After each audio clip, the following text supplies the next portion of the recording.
Welcome to Under the Covers. I am your host, Siren, and tonight I am your guide through the depths of the darkness. Pour yourself a drink, do some gardening, and curl up under the covers as we surrender into the abyss.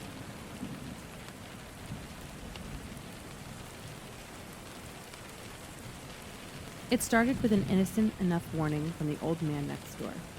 He was a reclusive figure, always dressed in faded flannel and worn-out boots, with gray stubble that covered most of his face like a second layer of skin.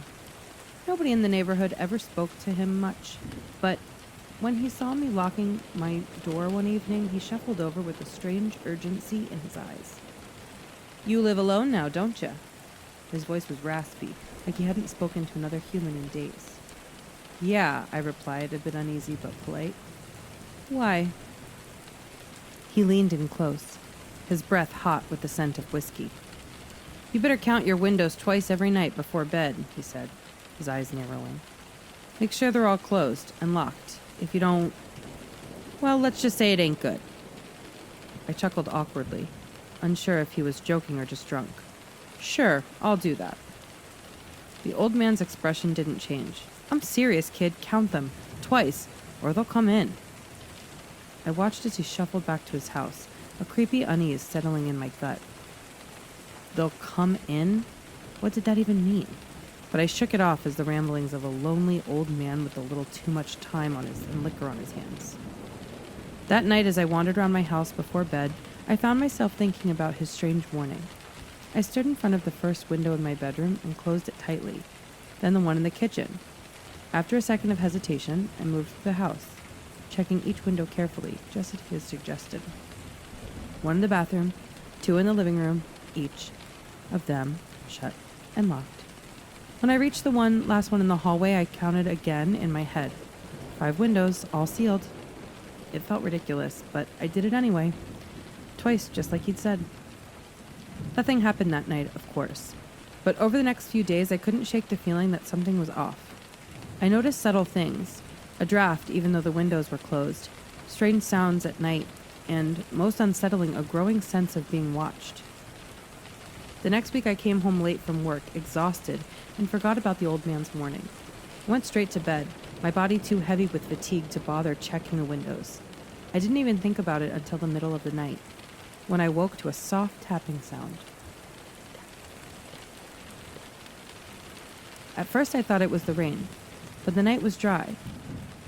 The tapping grew louder, more insistent. My heart began to race as I sat up in bed, listening. It was coming from the hallway window, the last one I'd always check. I hesitated, fear gripping me, but curiosity pulled me out of bed. As I approached the window, the tapping sound stopped abruptly, leaving behind an eerie silence. My pulse pounded in my ears. The window was closed, of course. Of course it was, but as I reached for the lock, I saw it. A handprint on the glass. Not mine, something else, something that shouldn't be there. I stumbled back, my breath catching in my throat. The handprint was too large, too distorted. It pressed against the glass from the outside as though something had been watching me. Frantic, I ran through the house, checking every window, counting them twice, just like the old man warned. But the windows were closed, and they were all locked. Yet the feeling that something was wrong persisted, stronger than ever. The next night, I made sure to check the windows before bed, counting each one meticulously. 5 windows, twice. Then I slept. But the tapping came again, this time louder and faster. It wasn't just one window either. It was all of them. A frantic rhythmic tapping came from every room, surrounding me. I leapt out of bed, my body trembling with fear. The windows, they were all shut, yet the tapping wouldn't stop. I backed into the center of the living room, cold sweat trickling down my spine. And that's when I saw it. The shadow moving just outside the glass. A figure, tall and lanky, with impossibly long limbs, and a face that seemed to shift and warp under the dim moonlight. It pressed against the windows, its grotesque face turning slowly towards me. Eyes, if you could call them that, met mine, hollow and hungry. The tapping sound stopped, but the window began to creak. I don't know how long I stood there, frozen in terror, but eventually the figure melted back into the darkness, leaving me shaken and breathless. I didn't sleep for the rest of the night. The next morning, I rushed to the old man's house, desperate for answers. But when I knocked, there was no response. The neighbor told me he'd passed away 3 days ago, right around the time the tapping started.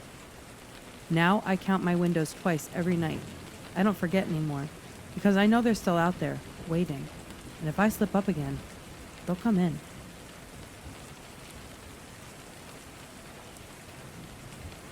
I really felt like moving out, but it was never that easy. You know when you watch horror movies and say how stupid the protagonists are? Well, sometimes that stupidity has its reasons.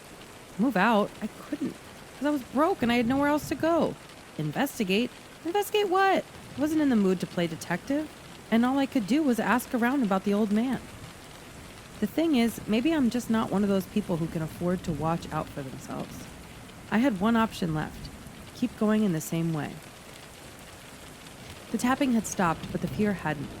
I spent my nights in a state of high alert, every creak of the floorboards, every whistle of the wind sending shivers down my spine. I counted the windows, twice, 3 times, sometimes more, obsessively checking the locks and double-checking the latches. Yet the paranoia never left. It was as if the house itself had become more hostile, its walls too thin to keep out what lurked just beyond the glass. The old man did have relatives, but no one knew anything about this and just claimed his mind had begun to slip. I tried to contact the previous tenant, but she'd left without a trace. I desperately sent word out for her to help me, but even sent a letter to where her address was supposed to be now. It was mid-afternoon when I heard the knock, a sharp, deliberate rapping at my front door. For a moment, I thought it was the tapping again, but it was different, more human. I approached cautiously, peering through the peephole. A woman stood on the porch, her face partially obscured by her hood of her jacket. She looked tired and determined. "Can I help you?" I called through the door, not willing to open it. "I think we need to talk," she said, "about your windows." My blood ran cold. "Who are you?" "My name's Claire. I lived here before you." She paused, as if weighing whether to come in or continue. "I know what's happening to you." I had not expected her to reach out. Why would she? If I could leave, I'd selfishly never come back to help whoever would live here after me. I hesitated, then unlatched the door just enough to open it a crack. Claire's eyes were dark, sunken, and she looked like she hadn't slept in weeks. There was something that haunted about her, a desperation that mirrored my own growing fear. "Thanks for coming." She sighed, her breath fogging in the cool October air. "The windows, the tapping, the thing that comes at night. You've seen it, haven't you?" I opened the door wider a bit, my heart thudding in my chest. "You knew?"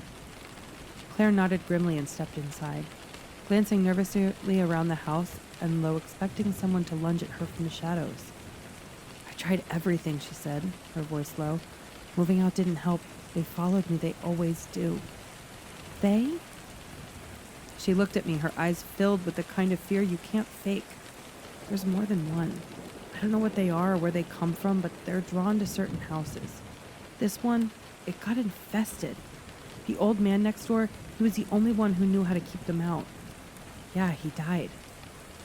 Her eyes widened, bloodshot and twitching. "No." "Yes." She frowned, then shook her head. "His advice, count the windows twice every night? It's a warning, not a superstition. Did you follow it?" "But I did that," I protested. "I counted them twice, just like he said. They still came." Claire's expression darkened. "Did you ever stop to think that maybe the problem wasn't the windows themselves?" I blinked, confused. "What do you mean?" "They don't just want to get in, they want to replace." She paused, letting the weight of her words sink in. "You have 5 windows, right? What if, one night, there were 6? I froze, the implications of her question slicing through me like a blade. I'd never thought to question the number of windows, just that they were closed and locked. But the memory of that night, the feeling of something being off, came rushing back. The handprint on the glass, the figure outside the window. What if it hadn't been outside? What if it was really inside, and through a window I hadn't counted? Claire watched the realization dawn on my face. "They don't always come from the outside," she said quietly. "Sometimes they're already here. They mimic what's familiar, but there's always a flaw, a detail you missed. Maybe it's the number of windows, maybe it's something else. You have to be vigilant. My mind raced, recalling every night I'd counted the windows, every creak and whisper in the house, and that I'd dismissed as normal. Could it be that I'd already let something in without even realizing? There has to be a way to stop them, I said, my voice barely a whisper. There is, Claire said, but her tone was heavy with doubt. I've been trying to figure it out for years. They can't stand certain things, mirrors for one. They can't see themselves. That's how I spotted the one that got into my place. I saw it in a mirror, standing just behind me. It wasn't a reflection of me, but something else, wearing my face. My stomach churned. The idea of something wearing me like a mask, making my skin crawl. And what did you do? I broke the mirror, she said simply. But that only stopped it for a while. They're patient. They wait. I felt cold sweat form on the back of my neck. How do you know they're here? Claire turned to me to face me fully, her eyes locking onto mine with a gaze that sent a chill through my spine. Have you heard the tapping lately? I shook my head slowly. Not since last night. That's because they're already inside. Her voice was barely audible now, more of a warning than an explanation. They don't tap once they're in. They're quiet, waiting for you to slip up. I felt my breath catch in my throat as I glanced around the room, my mind racing. I could feel it, the oppressive weight of their presence, the way the air felt thick, too still. The house wasn't empty. It never had been. Claire stepped towards the door, her expression grim. I'm sorry, she whispered. Once they're inside, there's no going back. You can't fight them. All you can do is keep counting. I hope you don't forget again. She left without another word, disappearing into the gray afternoon mist. And I stood there, alone in the silence, the growing dread coiling in my chest like a snake. That night I counted the windows again. 5. I counted twice, then a third time just to be sure. But when I reached the window at the end of the hallway, I saw it. A 6th window. And something was staring back at me from the other side of the glass. The 6th window stared back at me like an eye, a dark, gleaming pane where there should have been a blank wall. My throat tightened, and as I approached it, feeling the pull of its wrongness in my bones. This wasn't possible. There was only 5 windows in this house. Always had been. But here it was, as real as the others, yet impossibly out of place. And then there was the figure on the other side. It didn't move. It stood there, perfectly still, an outline against the faint moonlight. The features were indistinct, shrouded in shadow, but I could tell it was tall. Far too tall to be human. Its shape was contorted, limbs just a little too long, a little too thin. Its face, if you could call it that, seemed to stretch and blur as I looked at it, as though reality itself was bending around it. My heart pounded in my chest, a cold sweat trickling down my back. I couldn't look away. My breath came in shallow, panicked bursts. It was tapping. It was waiting. The words of the old man echoed in my head, mixing with Claire's warning. They don't just want to get in, they want to replace. I took a step back, my body trembling, trying to convince myself that this was a dream, and a hallucination, brought on by too many sleepless nights. But the figure remained, its head tilted slightly, as if it were observing me with an almost predatory patience. Then it moved. Not in the way a person would, but with a slow, gliding motion that seemed to defy gravity, like a puppet pulled on strings. It drifted closer to the glass, the outline of its body becoming clearer. And I could see now it wasn't just a figure, it was a reflection. But not of me. No, this thing was showing me itself, wearing something familiar, as if it studied me, learning how to mimic, but got the details wrong. I watched in horror as its face sharpened into something resembling mine. Eyes, nose, mouth, but all wrong. The features were too symmetrical, the eyes too dark, like black holes sucking in the light. Panic surged through me and I stumbled backwards, nearly tripping over the edge of the hallway rug. I couldn't tear my eyes away from that thing in the window. The way it stood, motionless, mimicking me, but not quite right. Like an eerie, distorted mirror image. Suddenly, my phone buzzed in my pocket, jolting me back to reality. I fumbled it out, my hands shaking, barely able to swipe the screen to see the message. It was from Claire. "Whatever you do, don't turn your back on it." I felt a cold wave of dread rush over me now. My hand tightened around my phone as I slowly backed away from the window, careful to keep my eyes locked on the thing mimicking me. The hallway felt impossibly long as I edged towards the living room, my pulse racing in my ears. The figure didn't move, but I could feel its presence intensifying, as though it were pushing against the boundary of the glass, waiting for the moment I would slip up. I made it to the living room, keeping the window in sight. My mind raced. What now? What could I do? I could just stay here, staring at it forever. I glanced around frantically for something, anything that could help. Mirrors. Claire had mentioned mirrors. I darted to the bathroom, nearly knocking over my chair in a rush. I tore the small mirror off the wall and clutched it tightly in my hands as I turned to the hallway.